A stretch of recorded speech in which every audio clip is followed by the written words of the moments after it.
ওঙ্কার বাংলা ডিজিটালে আমি সুপর্ণা গুরুত্বপূর্ণ আপডেট নিয়ে। ইরানের পারমাণবিক কেন্দ্রের উপর আমেরিকার এয়ার স্ট্রাইকের পরে ইরানের প্রত্যাঘাত। যদিও এই প্রত্যাঘাতের হুঁশিয়ারি আগেই দিয়েছিল ইরান, তেহরানের তরফে ইসরায়েলের শহরে মিসাইল ছাড়া হয়েছে বলে জানা গেছে। দিল্লি এমসের চিকিৎসায় সাড়া দিয়েছে তমলুকের বিজেপি সাংসদ। তার শারীরিক অবস্থার উন্নতি হয়েছে বলেই জানাচ্ছেন বিজেপি নেতৃত্বের একটি সূত্র। শনিবার রাতে তাকে আইসিইউ থেকে বের করে জেনারেল বেডে দেওয়া হয়েছে বলে খবর। চিকিৎসকেরা তার শারীরিক অবস্থার কথা জানিয়েছে অভিজিতের পরিবার ও কেন্দ্রীয় সরকারের দায়িত্বপ্রাপ্ত প্রতিনিধিদের।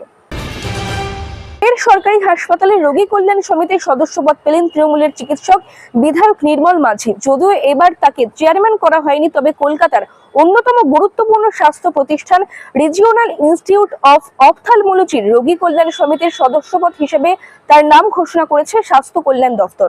এরকম আরো গুরুত্বপূর্ণ খবরের জন্য অবশ্যই চোখ রাখুন ওঙ্কার বাংলা ডিজিটালে।